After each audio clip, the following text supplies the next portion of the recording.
Mm, man, tell you what, season 2 tastes so good. Oh, I wish I could have. Oh, 2 more seasons. I don't believe it. I can't. This may be a mistake. What's up, guys? Mason the Brock Henderson here, and this is Criminal Minds Evolution Season 3, Episode 9, CollateRal. I don't really understand why it's spelled differently, but as far as this episode is concerned, pretty decent setup for the finale. I will say the team's a little bit dumb. I realize that as an audience member, we see who the bad guy is. We see the nurse that's going around texting with the rest of the network. We see he's the one that shot the one guy's wife and kidnapped his kid. So I realize we see him doing all of this, so we're more in the know than the team is, but it still feels like the team should be able to piece 2 and 2 together. You know, this one nurse, they find her phone has apparently been used and her credit card information has been used to frame her. Who's most likely to do that? Probably somebody else on the medical staff, but they just let her go. And they don't even hardly look into any more of the medical staff. And so, surprise, surprise, one of the medical staff goes in, takes out all of the guards, and then kidnaps Voight and Ochoa, seemingly. So I don't know, I do feel like that was kind of an oversight. It feels like the team should have been a little bit more aware of the possibility that one of the nurses is involved and is the one that framed this other nurse. I will say her reaction too, she gets all pissed off at Ochoa. You were framed. Why are you mad at them because somebody else framed you and made you look guilty? What do you want them to go, oh, somebody made you look guilty, so we're just not going to arrest you? Like that's not how that works. If somebody made you look guilty, you look guilty. And of course they're going to bring you in for questioning. They didn't manhandle you to get you into the room. They basically just took you aside to ask you some questions.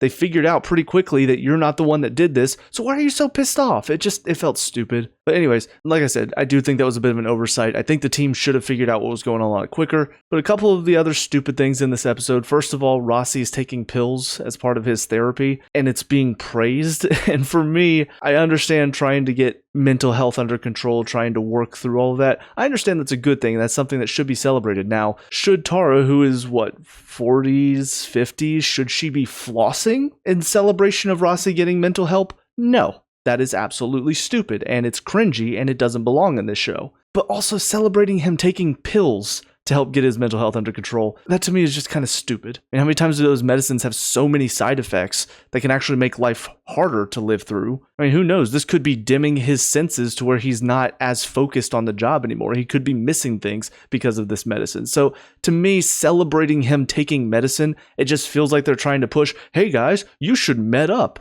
You should go take drugs. Drugs are good. And I don't feel like that's something that I can get on board with. Because honestly, it feels more like a propaganda ad than it actually does. Like, oh yeah, good job, Rossi. Also, they make a big deal about Garcia being the one to be the officiant for Tara and Rebecca's wedding. Because again, it's a scene that could just be as simple as they ask her, she gets excited, and that's it. But instead it turns into, hey, we've got something to talk to you about. Like it's a big deal.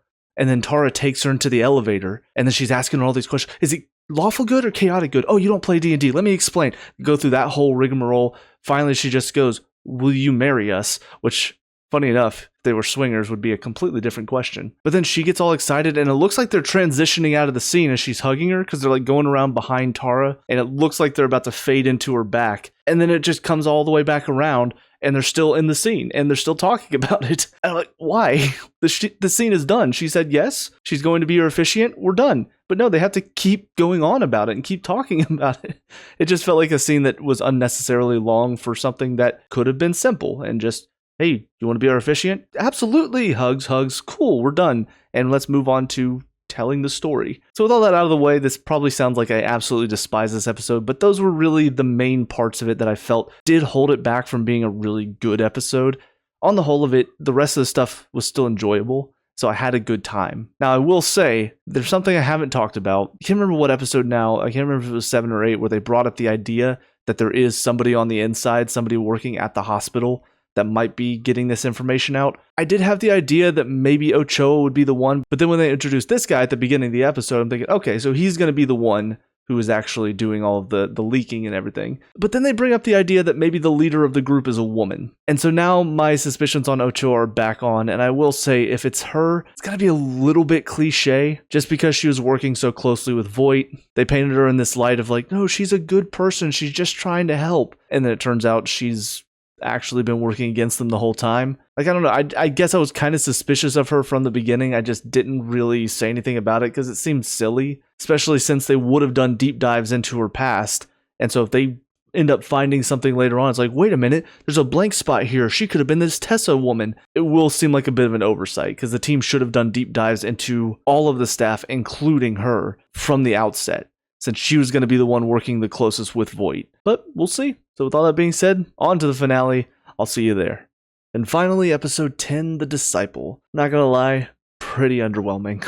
I mean, first of all, just the fact that the Disciple turns out to be somebody that we've never even met before. Like, we knew she was connected to Cyrus. We knew Cyrus had this girl who introduced herself as his daughter. So we knew it was going to be something like that. But I assumed there was going to be a connection to something else besides that. Like, they were saving up for some big twist at the end.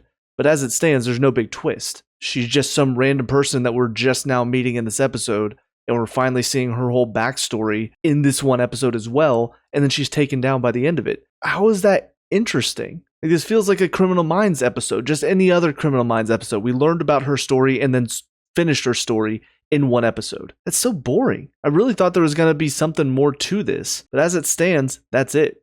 Even the stuff with Elias, he gets taken in. It seems like she's trying to get through to Sicarius by forcing him to kill a guy to save Ochoa's life. And all I can think is, okay, so he's doing all this stuff. It seems like he is back as himself. So he's probably not, right? He's doing all of this to try to take down the network from the inside. He's going to get her captured. He's going to make sure that Ochoa stays safe. And the only thing that didn't work out as he planned is he wanted to get shot and killed because he didn't trust himself. But of course, JJ sees through that and keeps that from happening. But pretty much that's this whole episode, is him taking it down from the inside, which is pretty obvious, even though they're setting it up like, oh no, he's turned back, guys. Thinking, no, there's no way. There's no way they would do that at the end of this season. After everything they've been building up towards, after they've shown how he has changed throughout this season, there's no way that at the end they just flip that all on his head and go, nope, never mind. So it was a very bare bones episode. Like, what you see is what you get. And that, to me, is not that interesting. Like, I'm not saying having Ochoa be the disciple would have been interesting either, but if you're going to introduce this disciple, it would have been more interesting if we met her maybe a few episodes ago so we could build her up a little bit more. Maybe we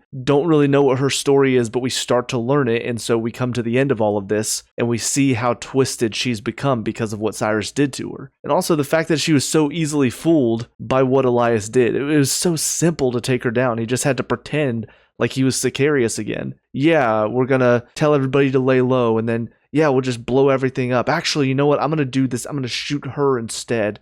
Don't have anybody go check on her, though. I'm gonna shoot her, and that's it. For me, it's not interesting. It's way too simplistic. On top of that, the stuff with Evan, just nothing there, apparently. The whole peacocking thing he was doing, they focused so much on that. I noticed it before they even brought it up. The fact that he was constantly doing this with his tie. Like, maybe show that that's just what he does. It's like a nervous twitch for him or something when he's meeting somebody new.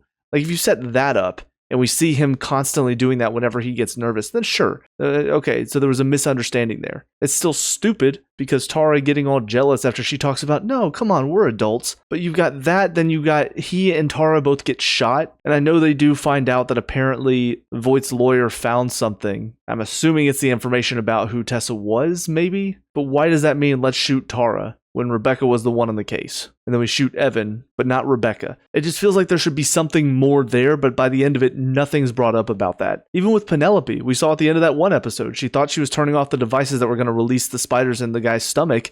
She presses the button and it releases the spiders. So why did that happen? There was still no explanation on that. But on top of all of this, what this finale does is it leaves nothing for season 4, from what I can tell. Yes, Voight still has those tendencies inside of him. We can see he has one of those moments where he envisions himself killing somebody else, similar to what was happening in the first season. But we can see he doesn't want to be that person. And he's in prison, and his network is shut down. So where's the story going to go from here? Are we just going to go back to our Villain of the Week episodes? Because if so, then this show is no different than it originally was. This is no longer a sequel series. It's just essentially become a reboot of Criminal Minds. And that's not what I was looking for with this show. From the first 2 seasons, they really did a good job of differentiating the show outside of the fact that it's a lot more graphic, a lot harsher of a reality. They're actually showing a lot more that they couldn't when it was on CBS. but also I did like the fact that Voight was the focus. It gave us more time with him, which allowed us to learn more about who he was. It gave more of a central villain for the show. And even the show's title, Evolution, you could look at that as he's a serial killer that's evolving. He was a psychopath, but now all of a sudden he's evolved into something different because now he's got empathy where he didn't before. So the show feels like it's about him, but how are we going to continue with him as the focus when his network is shut down and he doesn't really want to be a serial killer anymore? So unfortunately, I just think this finale basically ends the show. And in that, it's way too quick. The shutting down of the network, beating the disciple, it all happens so quickly because we have to focus on building up who the disciple is in this one episode. So ultimately, it just falls flat and it doesn't get me excited for season 4, which is what a finale should do. If you already know you're creating another season, you've already announced that you're working on another season, which I did find out because I wanted to look and see if there's anything that I missed. And so I did look up a couple things on season 3, and one of the articles that I saw was talking about how Tara's near death was actually ruined by the fact that they already announced Aisha Tyler was returning for season 4. So that episode was even less impactful and less intense for anybody who knew that. I didn't even know that, and I still didn't think she was going to die. But to know she's not going to because of casting announcements, that's even more frustrating. But yeah, hearing there's a season 4 should be exciting. I remember when I was doing reviews for season 2, I heard there was a season 3 and a season 4. I got excited because season 2 got me so excited to see what was coming next. This season ends, I'm not excited anymore. There's nothing to look forward to now. There's no more Sicarius Network. So unless they're going to build up some other big group of serial killers, I don't even know how that would make sense, because then you'd just be doing the same thing but with a different name. Like, you're going to have to build something else up. And with the team, there's not really much there. Yes, Tara and Rebecca are going to get married, but again, I don't care about their relationship as much. Will's death had hardly any impact on this season, outside of the one episode where JJ talks about her trauma to Voight. Rossi's taking pills for his therapy. Nobody talks about that in the finale. Tyler's apparently staying on the team. I guess we're just ignoring how things work. We're just ignoring how jobs work. He was here because of his intense knowledge of Sicarius, and that's what they were doing. That's the case they were working on. But now that Sicarius is done, he's put away, we're just going to keep him on anyway. Because that's how jobs work, guys. If you're brought on for one specific thing, don't worry, they'll keep you on once that thing's done. The only thing with Prentice as a character that we learned this season was apparently the guy she was dating at the end of the original series. It's not that they couldn't get the actor back for them to still be in a relationship. No, it's because that guy wanted her to constantly be in threesomes. That was the problem with him. So just write him off the show and bring him up in one conversation. And then Alves, there was nothing for him. So there's just not much here. And I hate to say it, but yeah, season 4, it's not looking good. It's looking like we're losing any sort of intrigue that the show may have had. And that's just disappointing. But with all that being said, those are all of my thoughts. Cue the outro. Hey guys, thank you so much for watching that review. I hope you enjoyed it. First and foremost, please leave your thoughts in the comments down below. I love having discussions with people, so whatever your thoughts were, whether you agree or disagree with me, please leave them down below. Obviously, no spoilers. Also, if you did find yourself enjoying this review and you want to see more, please leave a like and subscribe. It really helps me out. I also have a gaming channel as well as a channel where I talk about soccer, so if you want to give those a follow as well, that would be much appreciated. And lastly, if you want to help me improve upon the quality of these channels, I do have a Patreon. All of this is in the description below. With all that being said, I hope you guys have a great day, and I will talk to y'all later. Peace out.